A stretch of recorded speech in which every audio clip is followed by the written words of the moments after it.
በኢትዮጵያ የፍትሐ ብሔር ሕግ አንቀጽ 944 ላይ በተደነገገው መሰረት ውርስን ማጣራት ማለት የውርሱን ተቀባይ እነማን እንደሆኑ መወሰን ወይም መለየት፣ የውርስ ሀብት ምን መሆኑን መወሰን ወይም መለየት፣ ለውርሱ የሚከፈለውን ገንዘብ ከተበዳሪዎች ወይም ከባለዕዳዎች መቀበል ወይም መሰብሰብ፣ ለመከፈል አስገዳጅ የሆነውን የሟች ዕዳዎችን የውርሱ ክፍፍሉ ከመደረጉ በፊት መክፈል፣ ሟች በኑዛዜው ስጦታ ላደረገላቸው ሰዎች የተሰጣቸውን መስጠት እና መሰል ተዛማጅነት ያላቸውን ድርጊቶች ማድረግ ውርስን ማጣራት ተግባር ስለመሆኑ በፍትሐ ብሔር ሕግ 944 ላይ ተደንግጎ ይገኛል። ይህንን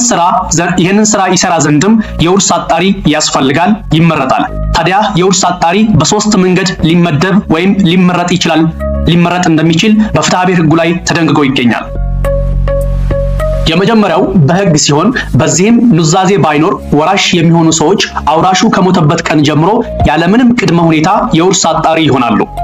በፍትሐ ብሔር ሕግ 944 ላይ በተደነገገው መሰረት አንዳንዴ አጣሪ በሕግ የሚመረጥበት ሁኔታ ይኖራል። ይህም ያለ ኑዛዜ ወራሾች የሆኑ ሰዎች ሰውየው ከሞተበት ቀን አንስቶ ያለ አንዳች ፎርማሊቲ የአጣሪነት መብት ይኖራቸዋል ሲል ተደንግጎ ይገኛል።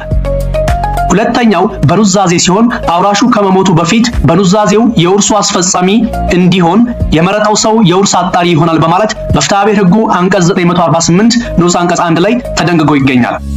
እንዲሁም ተናዛዡ በግልጽ የውርስ አስፈጻሚው እከሌ ይሁን ብሎ ካላለ በጠቅላላ ኑዛዜ የተደረገለት ሰው ወይም ሰዎች ያለምንም ቅድመ ሁኔታ የውርስ አጣሪ እንደሚሆኑ ተደንግጓል። ሶስተኛው በፍርድ ቤት የውርስ አጣሪ የሚሾሙበት ሲሆን ይህም የሚሆነው ወራሾቹ የማይታወቁ ከሆነ፣ ያለ ኑዛዜ ወራሽ የሆኑት ሰዎች ውርስ ለማጣራት እንደማይፈልጉ ያስታወቁ በሚሆኑበት ጊዜ፣ የንብረቱ ወራሽ መንግስት በሚሆንበት ጊዜ፣ ብዙ አጣሪዎች ኖረው ውርሱን ለማስተዳደርና ለማጣራት ያልተስማሙ እንደሆነ፣ የውርሱ አስተዳደር ወይም ማጣራት ሂደት ላይ ችግር የተነሳ እንደሆነ፣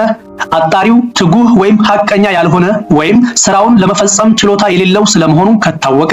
ውርስ አጣሪው የተመረጠበት ኑዛዜ ተቀባይነቱ ካከራከረ ወይም በሌላ በማንኛውም ምክንያት ውርስ አጣሪውን ለመለየት አጠራጣሪ ሲሆን፣ እንዲሁም ከወራሾቹ መካከል አካለ መጠን ያልደረሰ ወይም ከመውረስ የተከለከለ ወይም በማንኛውም ምክንያት ጥቅሙን ማስከበር የማይችል ሰው ያለ እንደሆነ የውርስ አጣሪው በፍርድ ቤት